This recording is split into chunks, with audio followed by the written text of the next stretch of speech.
माझा आवडता खेळ म्हणजे तुमचा काय करायचं तुमचा आवाज पहिला खेळ गणपती बाप्पा मंगलमूर्ती हर हर जय भवानी हा वाचा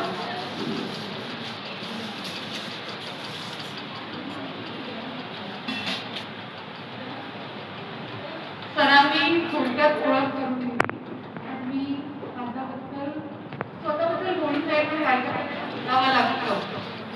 माझं नाव विशाखा पवार. 16 वर्ष मी LNT मध्ये डान्सर तुमचं नाव माहिती आहे का?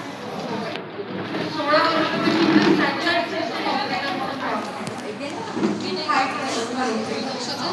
त्याच्यानंतर लक्षात आलं की काही गोष्टी आपल्याला समाजासाठी करणं येतात.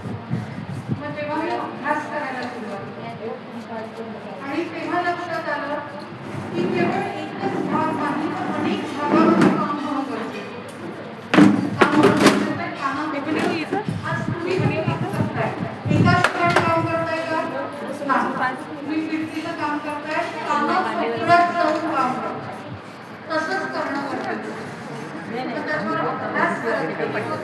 आणि लक्षात आलं 2 प्रकारच्या साधन संपत्ती आहेत. एक मानव निर्मित आणि एक निसर्ग निर्मित. निसर्ग निर्मित आपल्याला फुकट मिळालेली असते, निसर्गाने दिलेली असते. निसर्ग निर्मित काय होते आपल्याकडे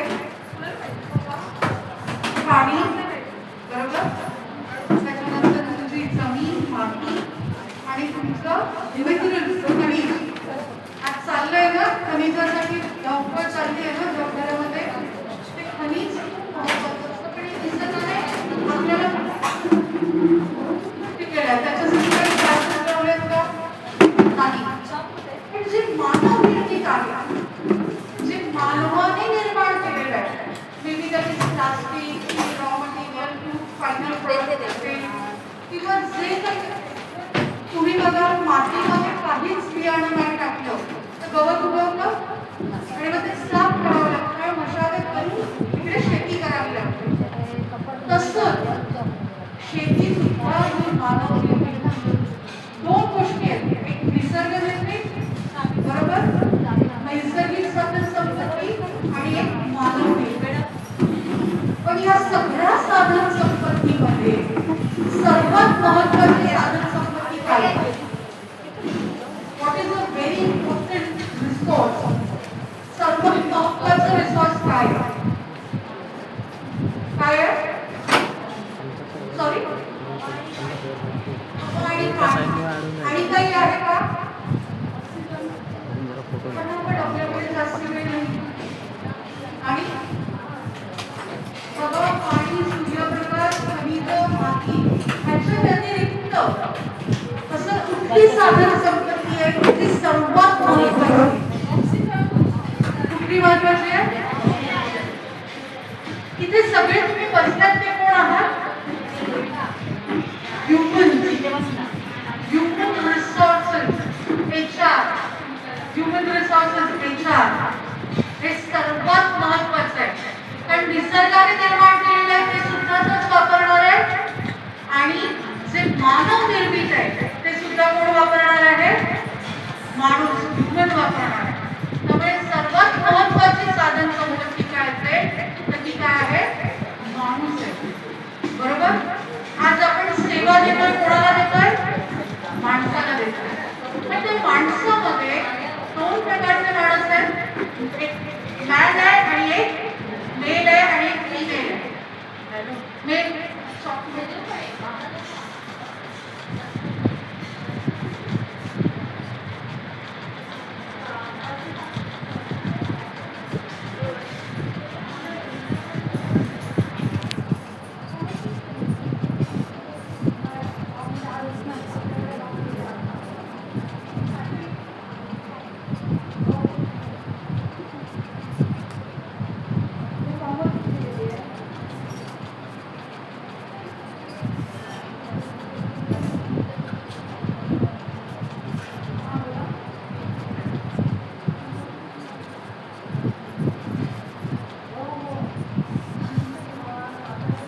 मोजलं तर 50% साधारण काय आहे, मेल आहे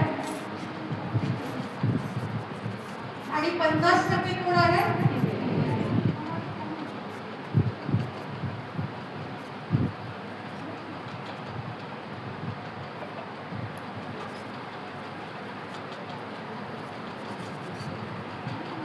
आपण रेशो बघूया की 50% मेल आणि 50% फिमेल मिळून ती एंटायर पूर्ण जग किंवा आपण भारत म्हणून, महाराष्ट्र म्हणून, मुंबई म्हणून, नागपूर म्हणून जिथे कुठे असेल या दर्शन पुरुष 50% आणि फिमेल 50% आहेत. 50-50% साधारण. आता मला सांगा ह्या मे मध्ये हा महिना कसला चाललाय, आंतरराष्ट्रीय महिला दिवसाचा हा महिना चाललाय. ताकद पाहिजे. ह्या फिमेल मध्ये हा मेल आहे, लडकीमध्येच लडका आहे, मुलगीमध्येच मुलगा आहे. लक्षात येतं तुम्हाला, वुमन मध्ये मॅन आहे. निर्माण करणारी कोण आहे, स्त्री आहे. पोसणारी कोण आहे, स्त्री आहे. वाढवणारी कोण आहे, स्त्री आहे. संगोपन कोणाकडे आहे, स्त्रीकडे. इथूनचं संगोपन आणि बाहेरचं संगोपन दोन्ही कोणाकडे जबाबदारी आहे, स्त्रीकडे. ती मजबूत पाहिजे. मला सांगा हा मेल आहे आणि या फिमेल मधल्या व्यक्तीचा अर्थ काय, गुगल वर सर्च करू शकता पटकन. What is the meaning of FE? FE चा अर्थ काय, गुगलला सर्च करा. FE काय आहे, FE काय आहे, एका सुरात म्हणू शकाल, एका सुरात, एका सुरात, एका सुरात. मेल आहे आणि त्याला कनेक्टेड फी आहे. FE काय आहे,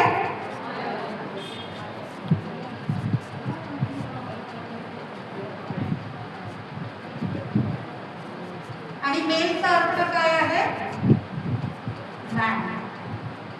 म्हणजे फिमेल आहे ती कोण आहे, फिमेल आहे ती कोण आहे. पिक्चर आयर्न मॅन आहे, तुम्हाला माहिती आहे, नाव ऐकलंय बरोबर. त्या पिक्चर मध्ये त्याला थोडं पॉइझनस सबस्टन्स होतं. पिक्चर बघा तुम्ही, काय पाहिला तर दररोज तो सकाळ दुपार संध्याकाळ एक ड्रिंक घेतो, एक ज्यूस घेतो, तुमचं सरबत घेतो. कसलं आहे तुम्हाला माहिती आहे, किती जणांनी आयर्न मॅन पिक्चर बघितलाय, बघितलंय. त्याच्यामध्ये तो हिरव्या रंगाचं एक ज्यूस पितो. ते कसलं आहे,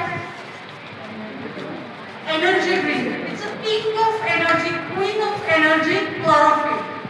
काय आहे, क्लोरोफिल म्हणजे हरित लवण.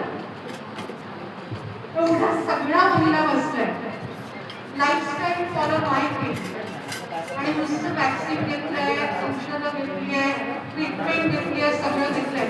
शरीर जगेल, जीवनशैली खूप महत्वाची आहे.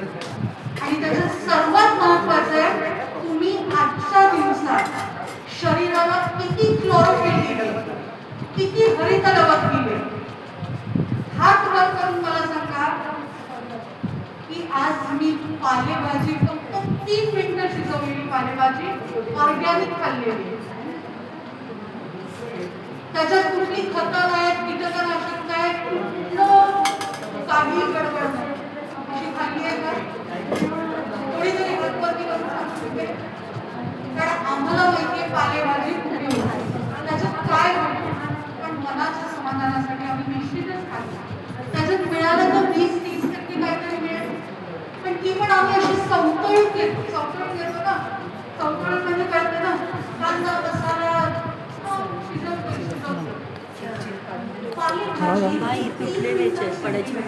म्हणजे तव्यावर पडली, चिमचिमी आणि ते खाना घेतली खाल्ली तर त्याचा उपयोग आपण करतो का.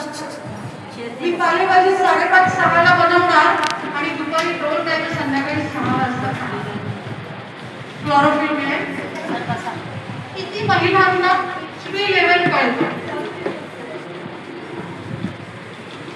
HPचा अर्थ कळतो, हिमोग्लोबिन सगळ्यांना कळतो. हात वर करा आणि सांगा मला हिमोग्लोबिन माहिती.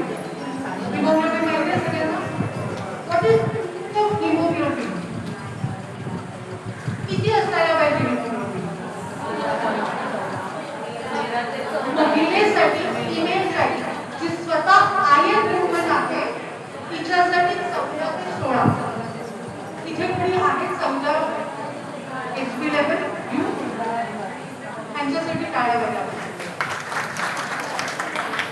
तुमचा बँकेतला पैसा, तुमचे किती दागिने आणि किती कलरच्या पैठण्या तुम्ही ठेवल्यात नन कन्सर्न. तुमचं HP लेवल किती आहे? पण सगळा गेम जो आहे ना तो HP वर आहे. Everything has to be balance. आपल्याला साखर शरीराला पाहिजे एनर्जीसाठी, पण कशी पाहिजे? बॅलन्स. आपल्याला मीठ पाहिजे शरीरामध्ये, पण कसं पाहिजे? बॅलन्स. आपल्याला कोलेस्ट्रॉल पाहिजे, balance. Everything has to be balance. HP म्हणजे ह्युमन बॅलन्स. ज्याचं HP व्यवस्थित असेल ना, लक्षात घ्या, ज्याचं HP व्यवस्थित असेल त्याला इमर्जन्सी येणार नाही, आणि आली तरी तो त्याच्यातून सहज बाहेर पडतो. 4.5 लिटर रक्त, क्वालिटी रक्त त्या क्वांटिटीमध्ये असेल तर तो माणूस व्यवस्थितरित्या आयुष्याचा आनंद घेतो. मला आता प्रश्न आहे तुमच्यासाठी की 14 ते 16 हे फिमेलसाठी आणि 16 ते 18, 14 ते 18, 17 पर्यंत मेलसाठी HP लेवल वाढवण्यासाठी तुमच्याकडे काय सोर्स आहे? काही सोर्स आहे?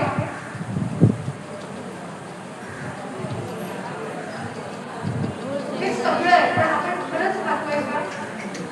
आणि ते भेसळ मुक्त मिळतंय का आपल्याला? मग महाराष्ट्र शासनाने आपली गरज पूर्ण केली आहे. एक वनस्पती की जी आज जगभरामध्ये पोषण ही और पढाई में हा जो स्लोगन आहे त्याच्यासाठी खऱ्या अर्थाने उपयुक्त आहे. त्या वनस्पतीचं नाव आहे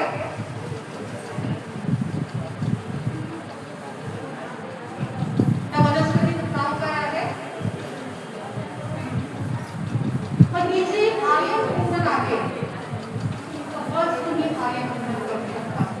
कारण हा जो मेल निर्माण होतो, पुरुष निर्माण होतो किंवा स्त्री निर्माण होते, ती कशातून निर्माण होते? फिमेल मध्ये. स्पिरुलिना असं काय आहे वनस्पती की जे तुमची HP लेवल, हिमोग्लोबिन अपग्रेड करेल, दररोज अपग्रेड करेल. तुम्हाला एकदा केमिकल सपोर्ट घ्यावा लागेल किंवा तुम्हाला निसर्गाचा ऑर्गॅनिक सपोर्ट घ्यावा लागेल. ही वनस्पती जगभरामध्ये, केवळ महाराष्ट्र मुंबई नाही, जगभरामध्ये घेतली जाते. जे नासाचे ॲस्ट्रोनॉट्स आहेत, अंतरिक्षामध्ये जाणारे जे ॲस्ट्रोनॉट्स आहेत, ते सुद्धा ही वनस्पती घेतात. कारण की त्याच्यामध्ये जे प्रोटीन आहे, प्रथिन आपली जडणघडण करण्यासाठी, ते किती आहे? 80% नॅचरल प्लांट बेस्ड. म्हणजे वनस्पतीजन्य असं 80% डायजेस्टेबल प्लांट बेस्ड. म्हणजे जो व्हेजिटेरियन आहे हा आरामशीर हे प्रोटीन प्रथिन घेऊ शकतो. प्रथिन कुठून मिळतात माहिती आहे? जास्तीत जास्त आपण नॉनव्हेज वर घेतो, पण दररोज घेऊ शकतो का? नाही. प्रथिनही आपल्याला दररोज गरजेची आहे. स्पिरुलिनामध्ये आपण 80% कुठली वनस्पतीजन्य अशी प्रथिन, प्रोटीन्स बॉडीला घेऊ शकतो. सगळी विटामिन्स स्पिरुलिनामध्ये आहेत, सगळी मिनरल्स त्याच्यामध्ये, सूक्ष्म जीवनसत्व. आज गर्भधारणा होत नाही त्याचं मेन कारण, मुख्य कारण हे सूक्ष्म जीवनसत्वाची कमतरता. ती सूक्ष्म जीवनसत्वाची कमतरता सुद्धा स्पिरुलिना. त्याच्यामध्ये व्हिटॅमिन C आहे जे आपला रक्तप्रवाह कंट्रोलमध्ये येऊ शकतो. सगळी खनिज, सगळी जीवनसत्व, ही सगळ्या गोष्टी जीवनामध्ये परिपूर्ण साधले. स्त्रीला कोण पाहू शकतं तर जन्माला आलेल्या बाळापासून आपण कुठल्याही वयापर्यंत स्त्रीला देऊ शकतो. गर्भधारणेसाठी सुद्धा देऊ शकतो, गर्भधारणेमध्ये देऊ शकतो आणि गर्भधारणा डिलिव्हरी झाल्यानंतर सुद्धा बऱ्याच मुलींना आज स्तनपान करता येत नाही, नॉट नर्सिंग द बेबी. आणि लक्षात घ्या की बाळांना 2.5 वर्षापर्यंत पाजणं खूप गरजेचं असतं. त्या बाळाचं पूर्ण आयुष्य त्या मातेच्या दुधावर, त्या अमृतावर अवलंबून असतं. पूर्ण 2.5 वर्ष जर काय बाळाने व्यवस्थित प्यायलं तर ते बाळ व्यवस्थित जगू शकतं. एक सिंपल गोष्ट मी विचारू शकते, जर आईच्या शरीरात ताकद नसेल तर दूध विरहित होऊ शकते का? दूध म्हणजे काय तर निसर्गाने रक्ताचं अमृत केलेलं हे दूध आहे. बरेच वेळेला बाळांना ताप होतो किंवा इन्फेक्शन होतं.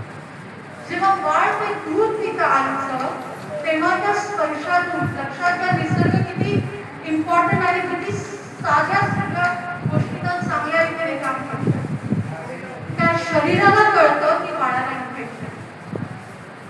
ते दूध, तो निसर्ग त्या दुधाला असा अपग्रेड करतो की पुढच्या वेळेला जेव्हा स्तनपान होतं, ब्रेस्ट फीडिंग होतं, तेव्हा त्याला अँटीड्यूज हे आईच्या दुधातूनच निसर्गाने मिळत असतात. टाळ्या व्हायला पाहिजे.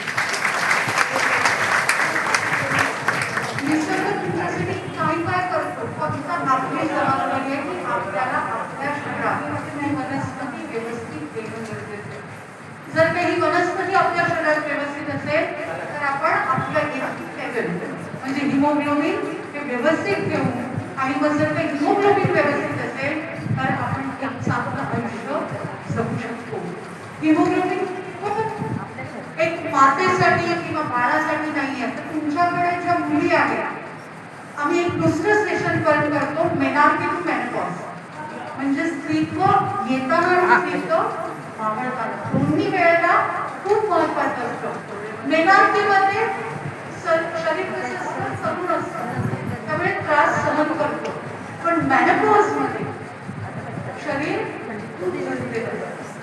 मग जेव्हा हॉटस्पॅन्स असतील किंवा मानसिक असंतुलन असेल, भूक लागत नसेल, मूड स्विंग्स असतील, अनेक आजार, संधिवात असतो, काही त्रास असतो, मेनोपॉजमध्ये होतो. पण बऱ्याच महिला कंप्लेंट करतात त्याच्यामध्ये व्हिटॅमिन ई लागतं.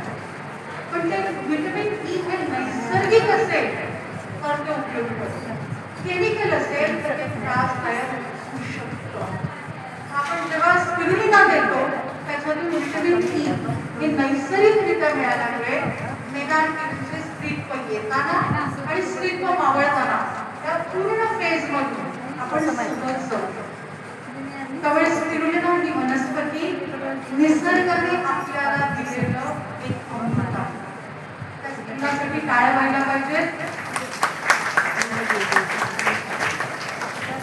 डार्विन म्हणून जे सायंटिस्ट आहेत, नाव बरेच जणांनी ऐकलं असेल, चार्ल्स डार्विन, त्यांनी या वनस्पतीचा मानवी आयुष्यासाठी कसा उपयोग होईल म्हणून याचा प्रयत्न केला. आणि आज सहजरित्या ही स्त्रीला आपल्याला आपलं शरीर मजबूत ठेवण्यासाठी, आपल्या शरीराला तरुण ठेवण्यासाठी, अँटी एजिंग आपण सगळे काय करत असतो, तरुण दिसण्याचा प्रयत्न करतो. स्त्रीला वय विचारलं का 50 किती व्हायचं, डेफिनेटली आपल्याला अँटी एजिंग तरुण जगणं आपल्याला आवश्यक असतं. तरुणपण आपण स्त्रीलातून घेऊ शकतो. स्त्रीला मानवाला दिलेलं एक वरदान आहे, त्याचा जास्तीत जास्त आपण वापर केला पाहिजे. खूप खूप धन्यवाद. इतका वेळ मला दिला.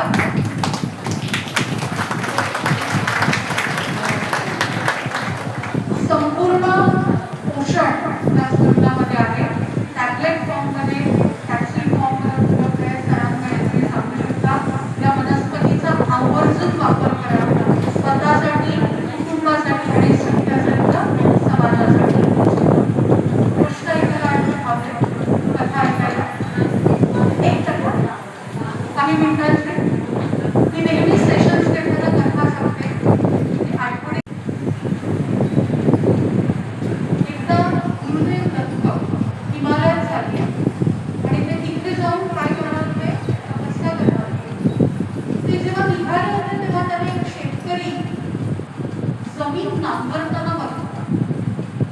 जमीन नांगरत असलेला शेतकरी बघून त्यांना खूप ते तिकडे बघतच राहिले की तो शेतकरी जे धारदार शस्त्र त्या मातीतून करवडून घेतो. तेव्हा त्याने त्या धरतीला मातीला विचारलं, बाईनं तू तुला एवढं ओरमाडून काढतं, एवढं घसरून काढतं, तुला त्रास नाही का ओरडतो? तर तेव्हा त्या मातीने म्हटलं, माझं कर्मच ध्येय, माझं कर्म काय आहे? ध्येय. माझा जन्म कशासाठी तरी अर्पण करण्यासाठी. ते म्हणाले, पण तुला किती ओरबाडून देतात, किती त्रास देताय, त्याच्यात पेरणार, पुन्हा कापणी होणार, मशागत होणार, किती काय काय या मातीला तिने दिलेले उत्तर लक्षात. माझा धर्म ध्येय आहे, क्षमाशीलता आहे, सहनशीलता आहे, ही सेवा काय आहे? धैर्य, क्षमाशीलता, सहनशीलता आणि सेवा, संपूर्ण सेवा. गुरुदेव दत्तांचे 24 गुरु आहेत. काय माहिती? 24 गुरु आहेत. पण त्याच्यातला पहिला गुरु जेव्हा ते हिमालयात निघालेले ते गुरु शिकण्यासाठी त्यांचा पहिला गुरु ही कोण आहे? त्यांनी त्या मातेला पहिला गुरु आम्ही म्हणतो दुध डिपार्टमेंटची गरज आहे. कारण गुरुदेव दत्तांचाच जर का पहिला गुरु ही स्त्री आणि धरती माता असेल तर माझ्या मते we are already empowered. It is only the thing की we need to understand. Education घेणं गरजेचं आहे, समजणं गरजेचं आहे की एका चांगल्या जीवनशैलीने मी सगळं चांगलं सुंदर कल्याणकारी करू शकतो. धन्यवाद.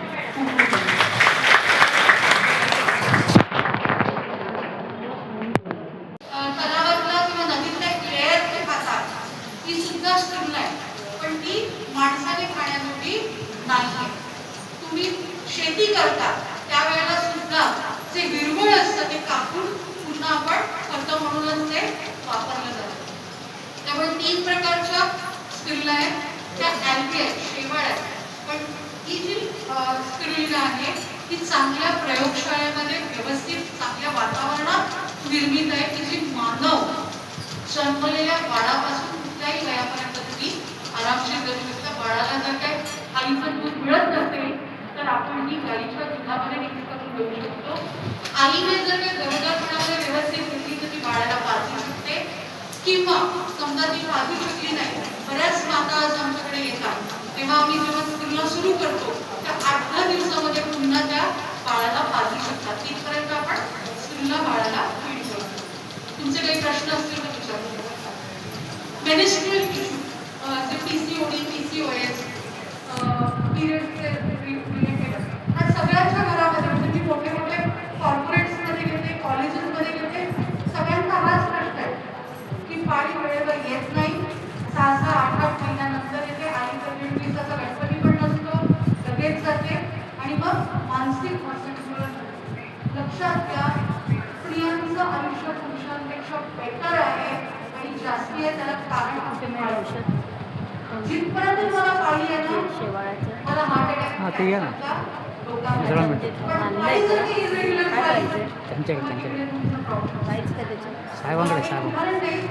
प्रभादेवीमध्ये दादरमध्ये एक महिला माझ्याकडे काउन्सिलिंगला आलेली.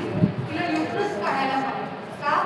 तिची पाळी कमी प्राइस आहे, कमी प्राइस, तिला पिरियड्स हिमोग्लोबिन आणि मग परत हवं असेल तर 7.5 त्यामुळे आता ती रक्त गेलं तर ती जगू शकणार नाही अशा परिस्थिती.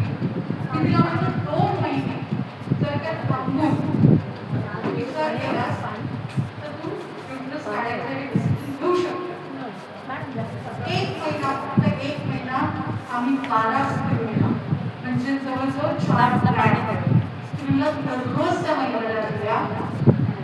ही गोष्ट गेल्या ऑक्टोबरची आहे, आज मार्च झालं आणि वय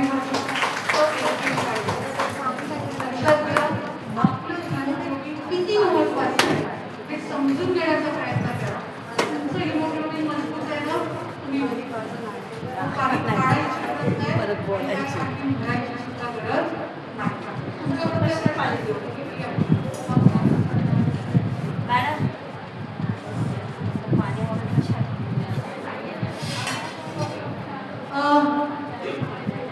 नैसर्गिक निर्मित आहे, त्याचे कुठलेही साईड इफेक्ट नाही आहे. त्याच्यामध्ये 120 गुण आहेत, 120 गुण. ते माझ्याकडे 2.5 वर्षाचा बाळा आहे, मी ती आईला सांगितलं, तो आजारी पडायचा, म्हणजे सतत डॉक्टरकडे जायचा. नक्की मी मला पाणी आईला सांगितलं सकाळी 2 संध्याकाळी 2 4 दिवसाला जायला पाहिजे. पण लहान मुलांना चांगली गोष्ट टेस्ट लागली ना तर ते खात शकतात. तिने टिकवायचा डबा ठेवलेला आणि त्या मुलाने 8 ग्लास खाऊन टाकले. बरोबर? तर पहिलं वरती ठेव, कारण ती लहान मुलांना ह्याची टेस्ट आवडली ना तर ते मागणार, मला दे म्हणून सांगणार. त्यांना कळतं ह्याच्यातून एनर्जी मिळते, त्यामुळे ते सहज मागत राहतात. त्या आईने फोन केला, अहो मला माहिती 8 ग्लास खाल्ले, म्हटलं काय नाही, 2 दिवस स्वयंपाकखोली त्याच्यासाठी बंद राहील. कारण हे शरीरात गेल्यानंतर त्याला आवश्यक असलेलं सगळं जीवनसत्व आणि प्रोटीन ह्याच्यातून मिळालं. तो व्यवस्थित ऍक्टिव्ह होता, त्याला काही त्रास झाला नाही, व्यवस्थित झोपला, खाल्ला प्यायला. आणि त्याने जे दररोज सवय होतं ते काय केलं, अगदी घेतलं नव्हतं. मी एका वेळेला 120 घेतल्या तरी मलेरिया, चिकनगुनिया, ही का मॅडमची डेंग्यू, बॉटल? प्लेटलेट्स कमी होतात. ही कोणाची? त्यावेळेला सुद्धा चांगलं काम करतं. अर्जंटली जे आपण म्हणतोय ती स्किनला आपल्या HP लेवल, आपल्या प्लेटलेट्स व्यवस्थितरित्या वाढवतो आणि इमर्जन्सी टाळतात.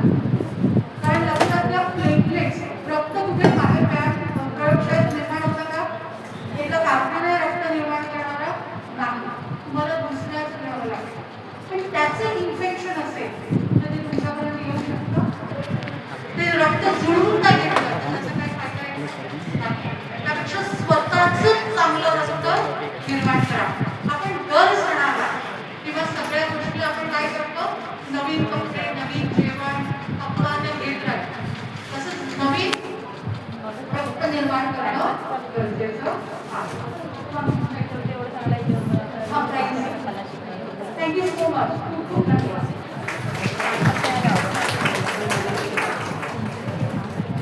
नॉर्मली ही बॉटल एका व्यक्तीला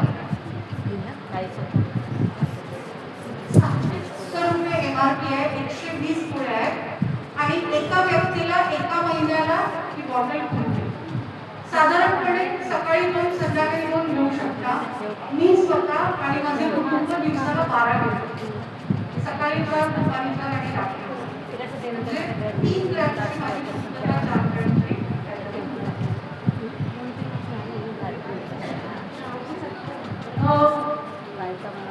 साधारण 90 दिवस जर का तुम्ही व्यवस्थित दिलं तर अँटी तारुण्य जे पाहिजे पण मी म्हणेल लाईफ लॉंग घ्या. आणि दुसरा तुम्हाला सोर्स हिमोग्लोबिनचा काही